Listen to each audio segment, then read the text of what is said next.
Welcome to Golden Girl, a space where we dive deep into health, healing, connection, and community. I'm your host, Becca Golden, and this podcast is all about sharing and documenting my journey.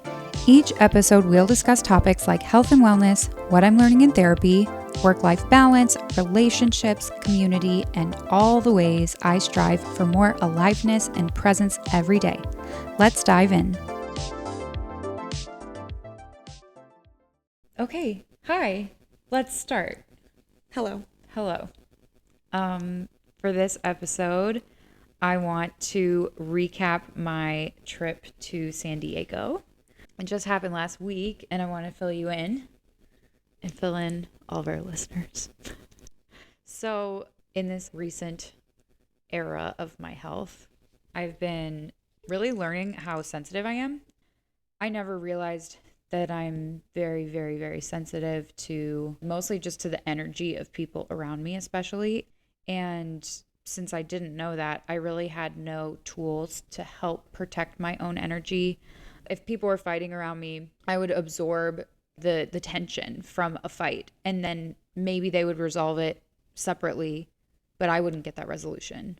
Or if someone was stressed, if a parent is stressed, or if a teacher is stressed, whoever is experiencing stress around me, I would absorb that stress from them. And so you can imagine, like, as a child or a teenager, if you're just taking on all of this energy from the world around you, there's a lot of stress, a lot of tension, a lot of unhappiness, judgment, resentment in your everyday life, just of people that you encounter. And that can be really overwhelming. And so in a future episode, we can dive into like the nervous system and your fight, flight, fawn, or freeze responses. A lot of people talk about fight or flight, and those never really resonated with me, but the fawn and freeze are definitely ones that resonate with me. And so we'll go into that at some point, but it's really relevant for this time. So can I say one question? Yeah. What is fawn? I don't quite know yet, but I think I know examples. I mean, I should just look up the definition, but I think it's like accommodating people, which is what I would do. I think it's like allowing everyone else to get their way and keeping quiet yourself. I don't think that that's the definition of it, but I think that that falls into the category as far as I know. And that's new. That's one that I'm only just learning, because that would be like a whole people pleasing tangent. But I think that the fawn is an area that I'm about to get more acquainted with, because I think that it's very accurate for me if it ends up being what I think it's going to be. So there's, me being super sensitive, absorbing all this energy. And in the last year of trauma therapy, it's almost my 1-year anniversary of doing trauma therapy. When I went to trauma therapy in the first place, like when I sought it out, that'll also be a future episode because it was for work trauma. But what I learned is that anything can be trauma, which I didn't know that. I thought trauma meant something terrible has happened to you. I thought trauma meant like the worst of the worst, but I thought it had to be like a thing that happened to you. What I've learned now is that your body picks up things from the world around you, and anything can be perceived as trauma. We can do a whole episode into that as well, but that's not the point of today. But it's important context as a foundation for why this trip was such a meaningful, like why I planned it the way I did and why there was so much meaning around it. So as a very sensitive person, every time I used to go home to San Diego to see my parents and my friends, I didn't realize this at the time, but it was traumatizing to me every single time. And it's not because anybody did anything wrong. It's just because I had no idea how overstimulating and overwhelming all of the different factors of those visits were for me. And now that I'm working on my health and I was like starting to feel better, and I really wanted to plan this visit to see if I can handle it, because Thanksgiving and Christmas are coming up. Every year I'm dreading going home for those holidays because they're so traumatizing for me. So I'm going to give you a couple examples of why it felt traumatizing to me and what I did instead this time. So when I usually go home to San Diego during holidays, my 2 sisters are there and I'm there, and we see our parents and our grandparents. And usually we don't rent a car. And my parents are not together anymore, so they're in separate locations. My grandparents live in a third location. And I have a lot of close friends from San Diego still that I love to see.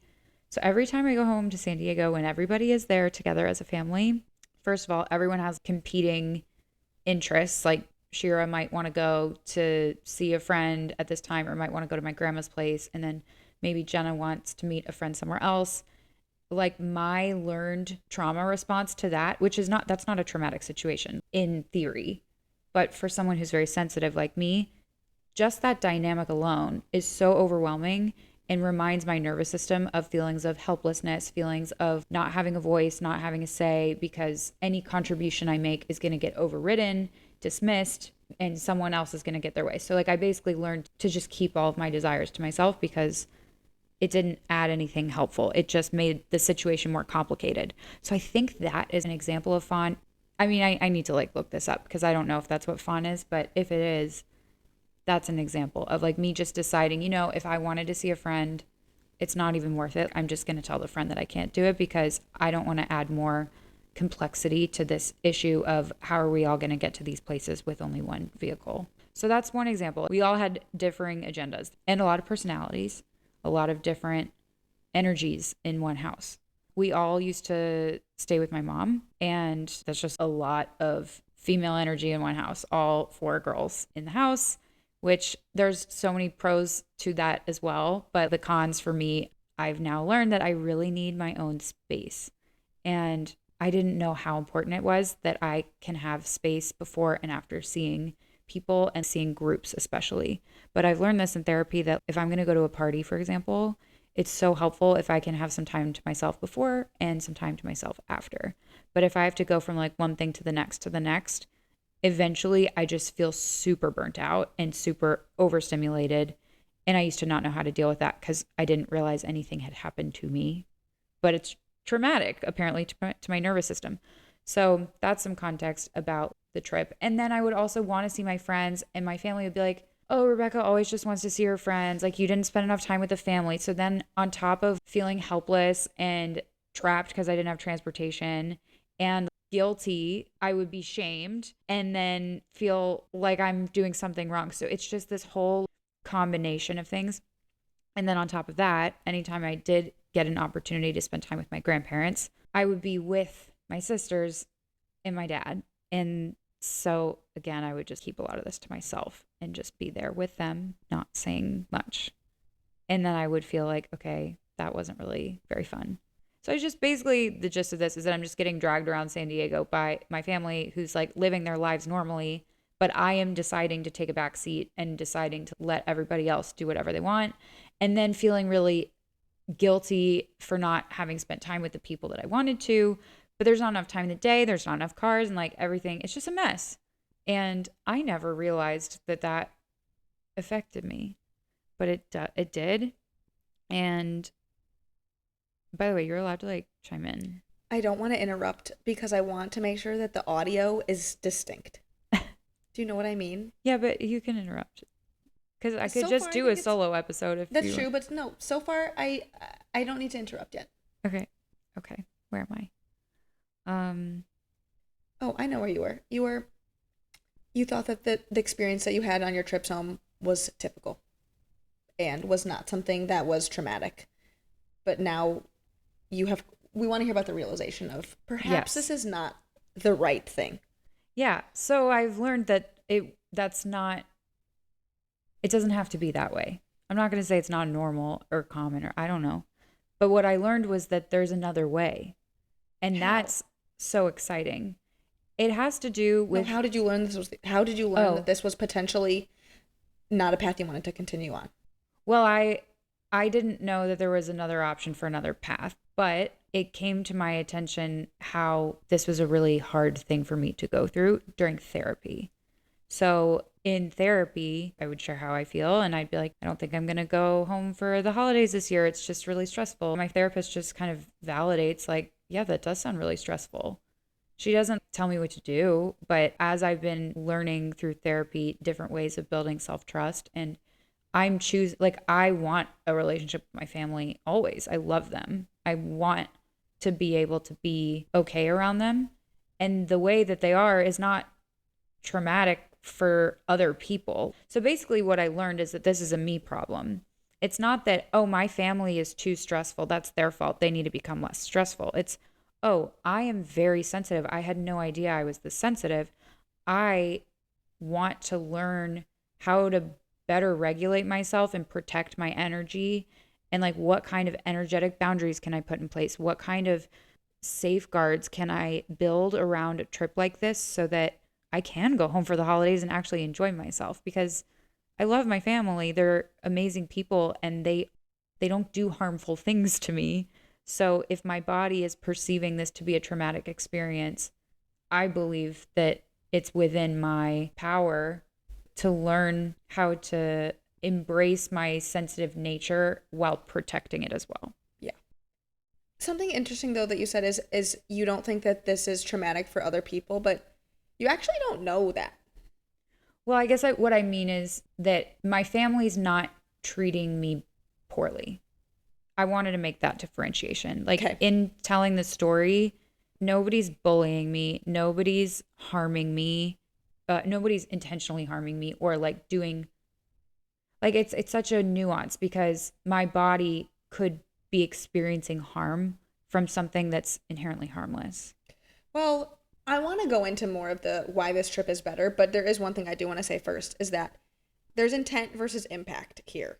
And while their intent is benign and positive, the fact that there's still a negative impact, even without them trying or meaning, is still bad in the first place. Well, I think some of that though goes back to like my learned response to this. So if I had grown up in a different family in a different world, and then I just spent a week with this family, that's my family, but as if I had never met them before, I don't think it would be traumatic for me. I think this is like a learned trauma response. I'm already traumatized by this. So, like, the slightest things will trigger my nervous system to be like, whoa, whoa, whoa, there's a threat. So, I hear what you're saying too. And I think there is room for that. We all have ways that we can improve the way we treat people, especially our families. But I guess the point I'm trying to make is that my level of sensitivity to them feels disproportionate Okay, to the behavior. sure. And this does sound, though, like something that, like, there's this concept in abuse of the victim trying to Rationalize. rationalize and justify the abuser. So, who knows? But in this case, what I am prepared to share today is that the behavior that I wanted to work to be able to be okay in was not abusive. Yeah, I'm talking about just enjoying a family dinner with your family, sure. like in a totally harmless way. That would be overwhelming for me. Yeah. Just because right now I'm in this like very fragile state.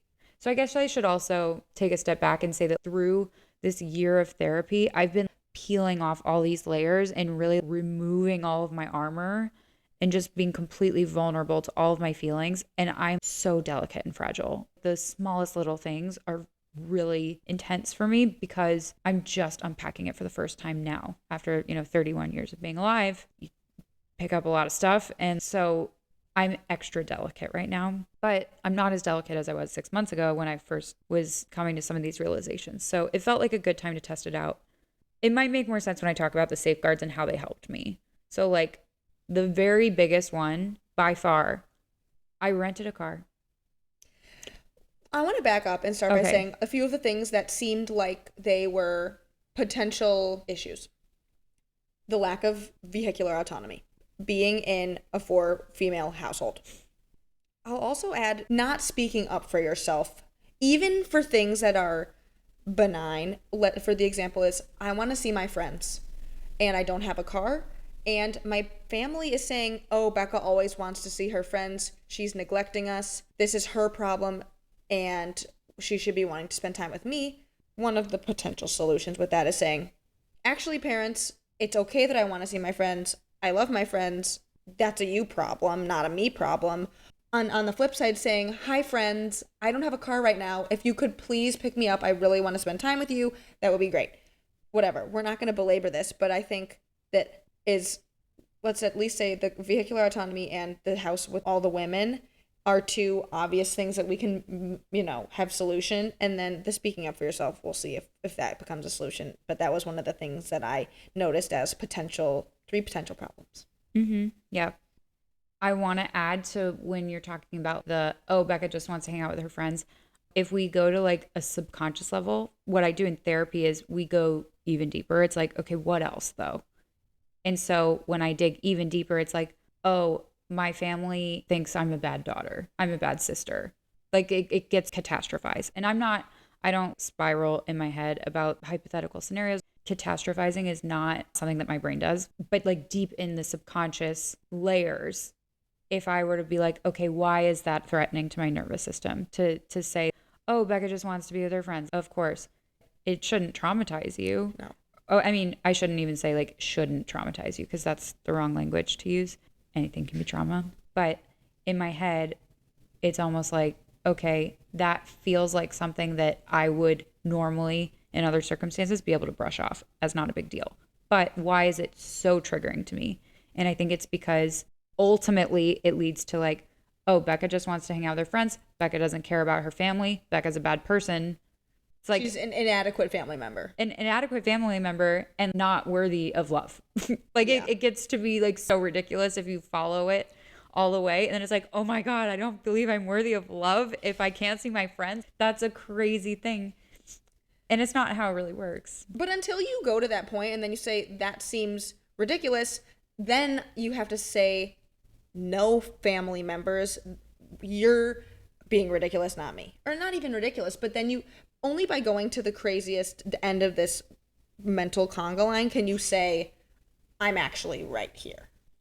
And that is what I've been teaching myself to do on my own time throughout my daily life in Austin. That's building self-trust, like standing up for yourself, but owning it. Because if I were to say that to my family, typically what would happen in previous, let's go a few years back before I was doing all this work. If I said like, oh, I want to see this friend, and they'd be like, oh, of course you do. Like, you never want to spend time with the family, blah, blah, blah. And I'd say, yes, I do. And I would justify it. I'd defend myself. I'd say I was with you this time and this time. Like, this is something that matters to me, and it doesn't make me a bad person. But then I would go and do the thing and get back and maybe feel tension from it. And it's like, wait a second, this isn't my tension though. I picked this up because they disagreed with me and I lack the confidence in myself and I lack the self-trust to feel good about my decision.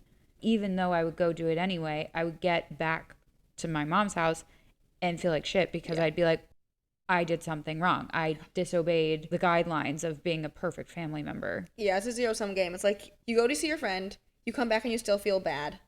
And you don't see your friend, and then you feel bad because you didn't see someone you want to spend time with. So you're never winning. Yeah, it's a concept called the double bind, I've learned in therapy. Double bind. Bummer. Bummer. Okay, back to the matter at hand, which is you rented a car. I rented a car. Mazel. Thank you.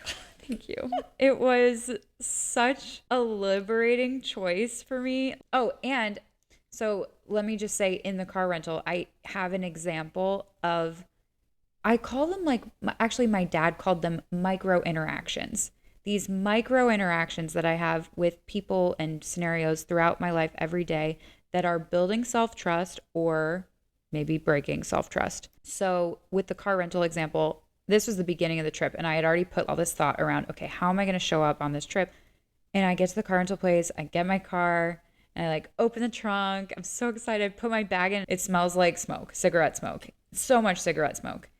And I had already been texting my dad because I was going to be staying at my dad's place. And so he was expecting me. I was like, never mind. I got to go switch out to the car. And he texted back. He has this ozone machine that can completely get rid of all of the... It's an odor eliminating device. Yeah. Yeah. And he texted me. He's like, oh, well, I have that. And I was just like, I have to switch out the car. It was the simplest thing. I just walked right back into the place and I was like, I need to switch the car. It smells like cigarette smoke. And I got a new car and it smelled like nothing, which is exactly what you want.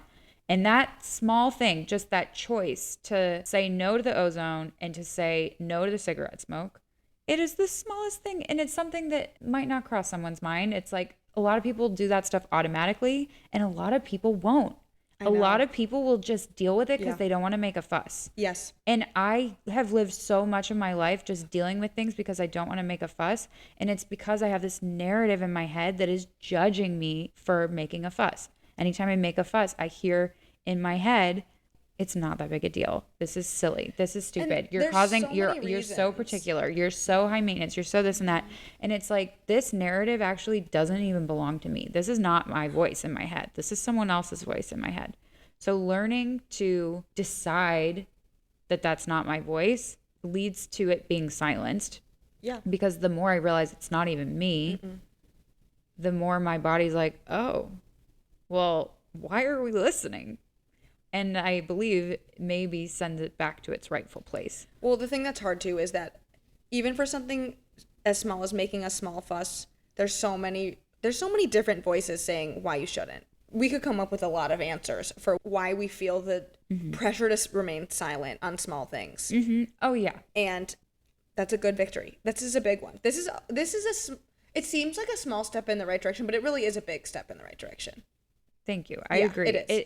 And it was like a whole trip of just hundreds of those types of little choices throughout the day. Okay, victory number 1, we got the car. That's Victory an number example. 2, you're going to stay with your dad.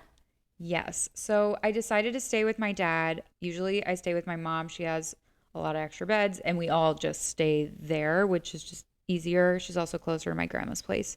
But this time my dad got a pull-out couch, so we had a place for me to sleep. And he doesn't work from home. So my mom is a realtor, so she's always, I mean, she's like out and about and stuff, but home is her home base. My dad works from a store every day, so he goes into the store, and I was doing some work still while I was there. I wasn't fully on PTO. So it was nice. Like I had a whole place to myself, and it was like, this is freedom. I have a car and I have a home and space to like decompress. So that was such a win. And then I did make a lot of plans while I was there. I did kind of overbook myself, but I made sure that before I would go and interact with people, I had time to do a meditation. Good.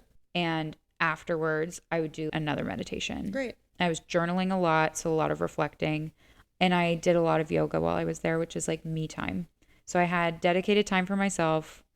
I had dedicated space for myself, a ton of time to decompress, reflect, recenter, reground in my energy. So wherever I was going, whatever energy I may have picked up, I was able to let go of that and start again before I entered a new space, which was hugely helpful. Great. So upon returning home, how did you feel at the end of the trip? So I felt amazing. I am so proud of myself. I think the only way to really test, like I can go to therapy all day and talk about the ways that I'm traumatized by being around stressful environments, but life is stressful. Like Yeah. you have to face it. So maybe in the beginning stages when I'm extra fragile, I'll be more particular about which types of environments I put myself in. But as I start to heal more and grow more, I want to put myself into these situations that are more stressful so that I can see where I'm at. Like Yeah. it's almost a litmus test of, okay, how much have I grown in my ability to protect my energy? Because the other thing is my sisters weren't there. So I Oh. went in the middle of October by myself. Mhm. I didn't want to throw myself into the full fire, so I didn't go during Thanksgiving when we're all together. I kind of just did this as a way to very gently nudge myself and teach myself that like, see, it's okay. You can go to San Diego without being traumatized. You can go and come back and feel great and be happy and feel like you had a great trip. And that's exactly what happened. I got to spend time with all my family, almost every single friend I tried to see, but I didn't see all of them.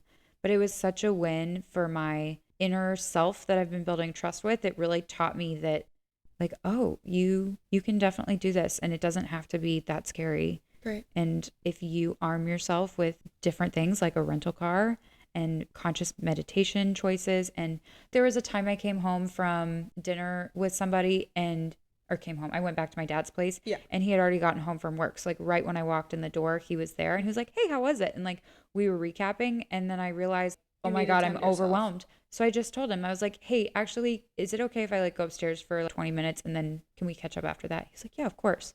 So even that interaction of me realizing what I needed asking for what I needed and having him just completely positively saying, like, yes, of course. That's another micro interaction that is reinforcing self trust with my inner needs and my nervous system. Great. It was so helpful. Good. And I feel like now I could go back during the holidays and it would be intense for me because I'm still fragile and learning about my sensitivity, but I feel like I could do it. Like the Good. trip made me feel that confident about the tools that I have and how I'm learning to use them. And I think that's really cool. I think this is a really appropriate time to say this because I think people often say they have a really hard time with family during the holidays. This is super common. Mhm. And people should be able to learn the tools to be able to spend time with their family and still feel good about it and be true to themselves. So, big kudos for accomplishing that. Thank you. Mhm. I feel really good about it. And I never knew that it was okay to need time to decompress. Yeah. I can't believe that that was something that never occurred to me, but it seems so simple. Literally, I wonder how my life would be different if I knew that just laying on the grass by myself for 20 minutes, it revives me. Yeah. Like I just need to roll around in the grass by myself for a while and then I'm a new woman. Love it. So, yeah, these are real tools. Roll around in the in the grass. But really, just a little bit of time alone can make all the difference. Great. So, Good. yeah, it's possible. Great. Thank you. Yeah, that's the San Diego story. I loved it. Okay. Thanks.